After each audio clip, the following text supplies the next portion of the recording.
How's it going, everyone? It's Milmonkey coming back at you once again, and today we're going to be discussing Red Lanterns Atrocities, written by Charles Soule. Let's get into it. This volume of Red Lanterns contains issues 27 through 34, Red Lanterns Annual 1, Green Lantern issue 28, and Supergirl issue 31. In issue 27, Bleez and Rancor head off to find new ring bearer, and Guy heads to Earth. In Green Lantern issue 28, the Green Lanterns capture Red Lantern Supergirl. In Red Lantern issue 28, Kara takes a dip in the Red Lake. Issue 29, Guy takes Supergirl to Superman. Issue 30, the Reds race to find new Red Lanterns. In Supergirl issue 31, Supergirl gets judged.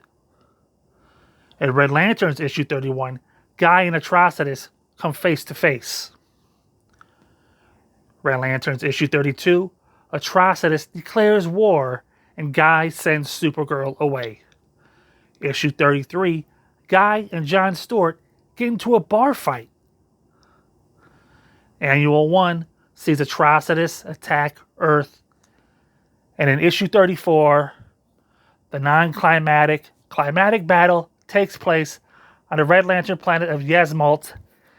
And not every Red Lantern is going to be left standing. What a disappointment. Now, those of you who have been following my Lanterns reviews, in particular my Red Lanterns reviews, know that I was looking forward to the Supergirl Red Lantern crossover event, Red Daughter of Krypton, right? Well, this isn't exactly that, because in this volume of Red Lanterns, we only get one issue of Supergirl, right? And it's not even called Red Daughter of Krypton. That's reserved for the Supergirl issues of Supergirl where she has the Red Lantern ring. And we get a taste of that here in Supergirl 31. And I did not like the taste that we got because it looks like it's just going to be garbage. And the bulk of the event should have, taken place here. And we did get some of that, but it's just not what I was hoping for. This whole Supergirl run has just been a rug pull or whatever, because we're promised an angry, more alien Supergirl, and that's not what we get. And here she's angry enough to, get a Red Lantern ring, only just treated as like a joke, right? Like, the first time we see Supergirl as a Red Lantern, she gets beat by a couple of jobber Green Lanterns, whose names I don't know, and I wouldn't remember if they told me in the story. And she's easily subdued, and she easily gets put into the Red Lake where she gets her sanity back. And she goes on like one mission with the Red Lanterns, which is a lame mission. And the whole time they're talking about how powerful she is and what a great asset she could be to the Red Lanterns. Only for when shit starts to go down, Guy Gardner says, "Wait a minute, Supergirl, you got to leave the team. Go, just go away, right?" And she comes back in the end, as a non-Red Lantern, when Atrocitus is attacking Earth, and her ring is gone, right? And Guy is like, "How did you remove your ring?" Because supposedly the rings are forever, right? Only the Blue Lanterns can take their ring off, and the Blue Lanterns don't exactly exist anymore at the moment. And Supergirl's response is like, "Oh, I just let go of my anger." And that's the excuse we're supposed to get of how she got rid of her ring, right? BS. And it does play into the end with, Guy taking off his ring and not immediately dying.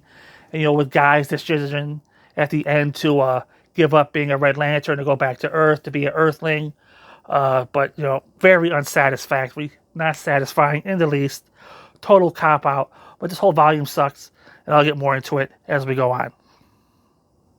Yeah, so anyway, huge disappointment here with this Supergirl Red Lanterns crossover.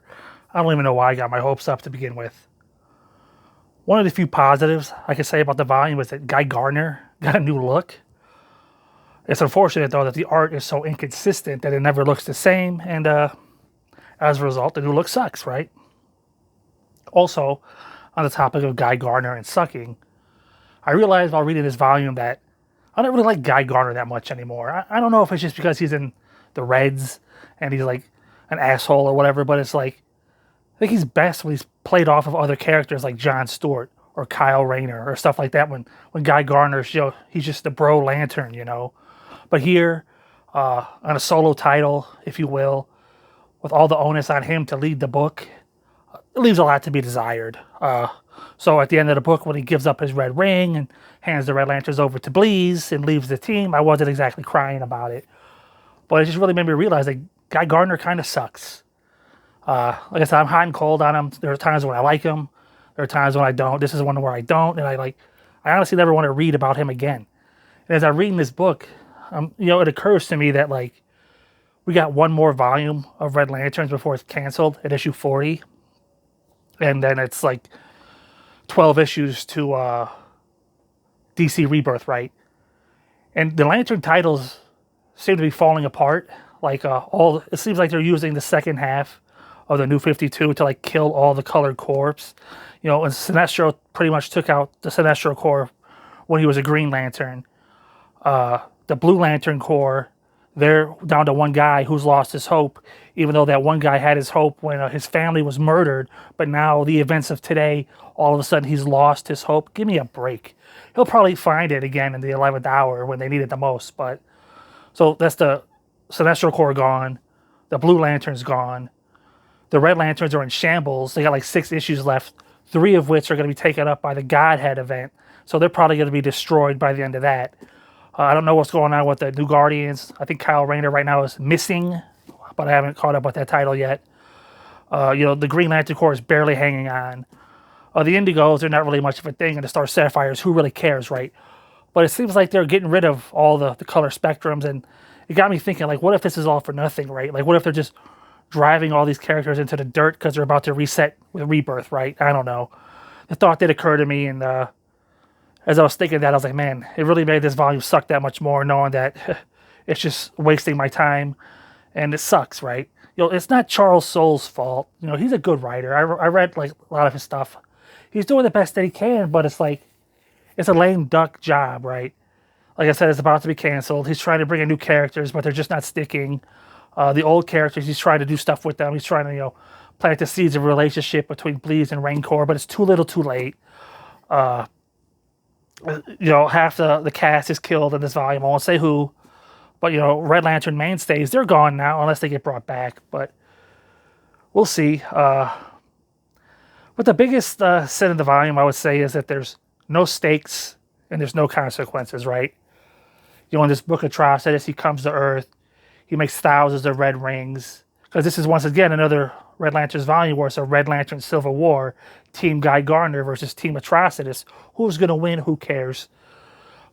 He makes thousands of Red Lantern rings. He sends them to Earth. The people of Earth become Red Lanterns.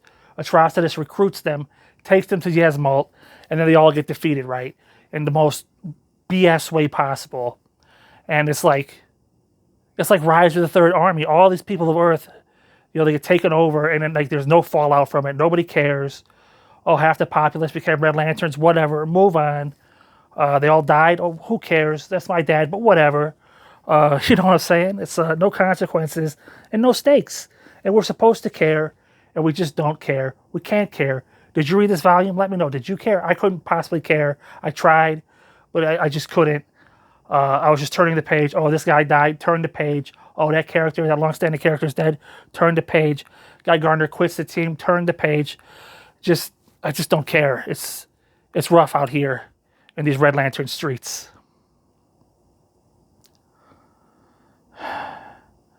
So with all that being said, I'm going to go ahead and give Red Lanterns Atrocities a 2 out of 5. I just don't care. I'm hoping that it's over quick. Right? Until next time, I'll see you there.